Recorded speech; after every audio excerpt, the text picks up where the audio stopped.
C'est une forteresse occidentale qui se dresse face au désespoir du continent africain, face à la pression de l'immigration. C'est un mur planté entre l'Europe et l'Afrique.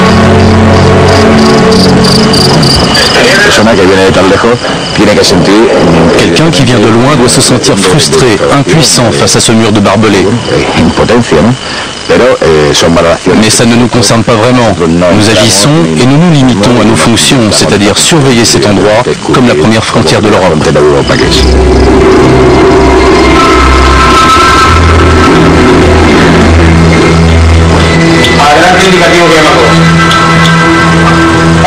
Ici, 24 heures sur 24, 36 caméras reliées à des capteurs ultrasensibles balayent sans arrêt ce rempart de grillage de 8 km de long sur 6 mètres de haut.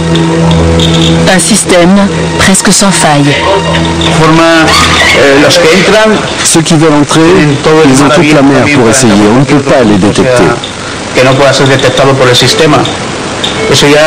Ceux qui essaient de rentrer par le périmètre frontalier, ceux-là, ils sont tout de suite repérés par le système.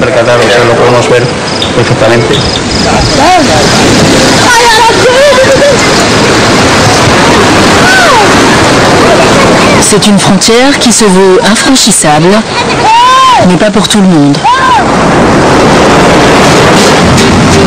Bienvenue à Ceuta, une enclave espagnole au nord du Maroc, une enclave fortifiée. 19 km², 70 000 habitants, Ceuta fut conquise par les Portugais en 1415 avant de devenir espagnole à la fin du XVIe siècle quand les couronnes espagnoles et portugaises furent réunies. Depuis, Ceuta n'a cessé d'être espagnole. L'entente avec le voisin marocain a toujours été cordiale, même si le Maroc revendique régulièrement ce confetti européen qui le dérange. Ville garnison sous Franco, port de pêche et surtout port franc, Ceuta a longtemps attiré les touristes espagnols en leur proposant d'acquérir d'un coup de ferry des articles détaxés en tout genre. En 1985, Gibraltar ouvre ses frontières et offre aux Espagnols les mêmes articles, mais plus près. Pour Ceuta, c'est le début du déclin. Celle que l'on a surnommée la petite Hong Kong du détroit n'a plus que ses façades bien rangées et ses rues calmes à offrir. Le port s'est assoupi.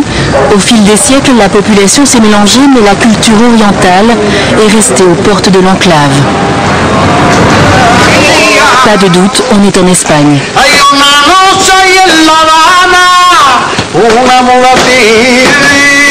Ici, on revendique sa nationalité haut et fort. Pas question que le Maroc récupère ce bout de terre. Ceuta appartenait avant au Portugal, mais jamais au Maroc. Jamais. Gibraltar, espagnol. Ceuta, espagnol. Ceuta a toujours vécu avec son voisin marocain, une dépendance que certains regrettent. La frontière du Maroc devrait être un peu moins importante pour nous. C'est vrai, tous les pays doivent cohabiter les uns avec les autres. Vivre les uns avec les autres, mais pas à ce point de dépendance. Car le commerce frontalier est aujourd'hui le principal revenu de l'enclave. Chaque jour, quelques conteneurs arrivent discrètement sur le port par les lignes régulières de ferry. Ils filent directement dans ces hangars collés à la frontière. Des vêtements d'occasion, des yaourts, du fromage, des produits d'entretien, de l'alcool, des cigarettes, du maquillage, des produits asiatiques bon marché, du rêve. Ce sont les Marocains qui viennent acheter ici. Ils viennent acheter par milliers ces marchandises qu'ils vont soigneusement enrouler, attachées, ficelées, scotchées, pour passer la frontière inaperçus soi-disant. On a des choses, des marchandises, des habits d'occasion. On va les amener jusqu'au Maroc, Inch'Allah. Parfois les douaniers déchirent les vêtements et nous enlèvent tout. Dans ces immenses entrepôts se cachent de véritables supermarchés à l'occidental. Mayonnaise, cacao, lessive en poudre, la marchandise ne sort parfois même pas des cartons. Séduire le client est superflu, la demande marocaine est trop forte. C'est de la mayonnaise. On vient l'acheter pour la revendre et gagner notre vie. Et comment tu les sors? Sur mon dos. Les épiceries marocaines nous les rachètent. C'est mieux les verres espagnols. Ils sont plus solides et moins chers. Ils sont très demandés au Maroc. Dans les hangars, ce sont des concours d'ingéniosité. Ces femmes portent parfois 40 kilos sur le dos. Si je l'envoie comme ça, c'est trop gros. Ils vont me l'enlever. Le rouleau est trop grand, alors je le coupe en morceaux de 10, 15, 20 mètres.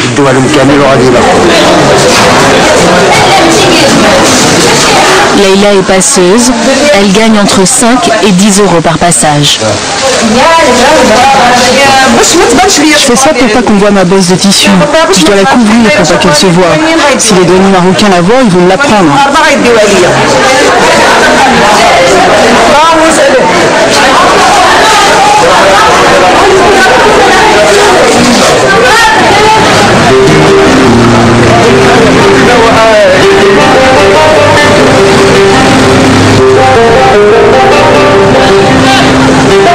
En passant la frontière sous le manteau, ces marchandises ne paient aucune taxe à l'importation.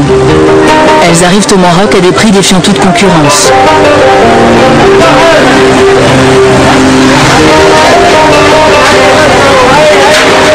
Ces hommes travaillent tous pour le même patron, dans leur sac de plastique vert soigneusement fermé de la marchandise. Pour eux comme pour Leïla, le travail est dur, ingrat, les nerfs sont à vif. Tu viens ici, tu brûles ton sang, ton argent, ta santé, tu brûles tout et tu repars le cœur sur la main. On n'a pas trouvé où aller. S'ils nous construisaient des usines, des commerces au moins, même si on n'a pas étudié, on pourrait trouver des choses à faire. C'est pas une vie tout ça. Est-ce que celui qui rentre avec cette bouteille fait de la contrebande? On fait ça pour manger. Moi, lui, ce petit là, on essaie juste de manger. Regarde, ils te font pas de la peine tous ces gens-là? Des gens bien. Ils font ça pour quelques euros par jour, et encore si tout va bien, si on les laisse passer avec l'aide de Dieu.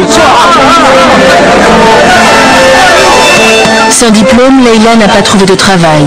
Elle n'a que la douane pour survivre, 20 euros par jour, si tout va bien. Comme elle, ils sont près de 20 000 à faire des allers-retours toute la journée entre le Maroc et Ceuta.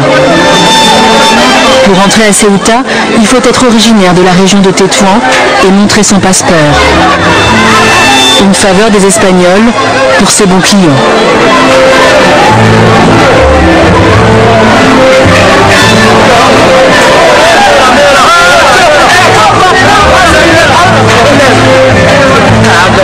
La douane entre Ceuta et le Maroc n'est pas une douane commerciale. Le Maroc tolère le passage des produits pour la consommation personnelle courante. La valeur est subjective. Parfois la marchandise passe, parfois après des heures d'attente pressées sous le soleil, les marchandises précieusement empaquetées se retrouvent saisies et emportées par les camionnettes.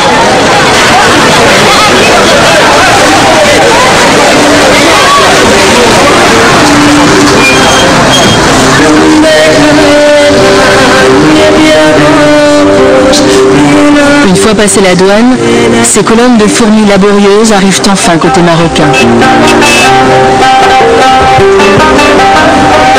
Sans retraite, sans pension, sans emploi, tous les laissés pour compte de la société marocaine se retrouvent ici pour trouver le travail que le Maroc est bien incapable de leur offrir. En haut de la colline, c'est l'heure du grand déballage.